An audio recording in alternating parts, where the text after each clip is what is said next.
മണിപ്പൂരിൽ വീണ്ടും സംഘർഷാവസ്ഥ. ബിജെപി സർക്കാർ അധികാരത്തിലേറി ഒരാഴ്ച പിന്നിടുമ്പോഴാണ് മണിപ്പൂരിൽ വീണ്ടും സംഘർഷാവസ്ഥ ഉടലെടുത്തത്. നീണ്ട ഇടവേളയ്ക്ക് ശേഷം കുക്കി നാഗ സംഘർഷം രൂക്ഷമാകുന്നുവെന്നാണ് മണിപ്പൂരിൽ നിന്നുള്ള റിപ്പോർട്ട്. കുക്കി MLA-മാർ പുതിയ സർക്കാരിന്റെ ഭാഗമായതിനെതിരെയാണ് പ്രതിഷേധം. ഏറ്റവും ഒടുവിൽ ഉക്രൂൽ മേഖലയിലാണ് സംഘർഷം രൂക്ഷമായിരിക്കുന്നത്. ഇവിടെ കർഫ്യൂ പ്രഖ്യാപിച്ചു. ഇന്നലെ രാത്രിയിൽ നടന്ന സംഘർഷത്തിൽ പ്രദേശത്തെ നിരവധി വീടുകൾക്ക് തീയിട്ടിരുന്നു. ഇതിന് പിന്നാലെയാണ് കർഫ്യൂ പ്രഖ്യാപിച്ച സുരക്ഷാ നടപടികൾ ശക്തമാക്കിയത്. അതേസമയം കുക്കി നാഗ വിഭാഗങ്ങൾ വീണ്ടും അക്രമാസക്തമായതോടെ കടുത്ത ജാഗ്രതയിലാണ് സർക്കാരും സുരക്ഷാ സേനയും. കഴിഞ്ഞ ദിവസം ചുരാചന്ദ്പൂരിൽ പ്രതിഷേധങ്ങൾ വ്യാപക അക്രമത്തിന് വഴിവെച്ചിരുന്നു.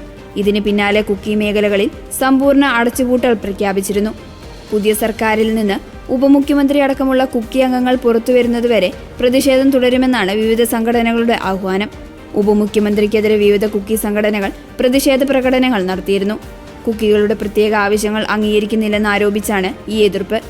ജനകീയ സർക്കാർ രൂപീകരിച്ചതിൽ കുക്കികളിലെ ഒരു വിഭാഗം കടുത്ത പ്രതിഷേധത്തിലാണ്. പ്രത്യേക സ്വയംഭരണ പ്രദേശം അനുവദിക്കണമെന്നാണ് കുക്കിയുടെ ഒരു വിഭാഗത്തിന്റെ ആവശ്യം. എന്നാൽ സംസ്ഥാനത്തെ വെട്ടിമുറിക്കൽ അനുവദിക്കില്ലെന്നാണ് മെയ്തേയ് സംഘടനകൾ ആവർത്തിച്ചു പറയുന്നത്.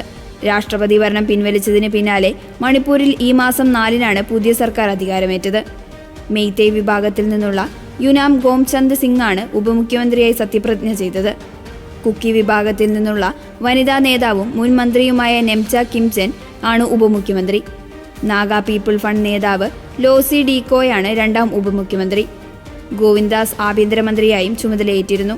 ഇതിനു പിന്നാലെ വീണ്ടും സംഘർഷം രൂക്ഷമാകുന്നത് പുതിയ സർക്കാരിനെ സംബന്ധിച്ചിടത്തോളം വലിയ വെല്ലുവിളിയാണ്.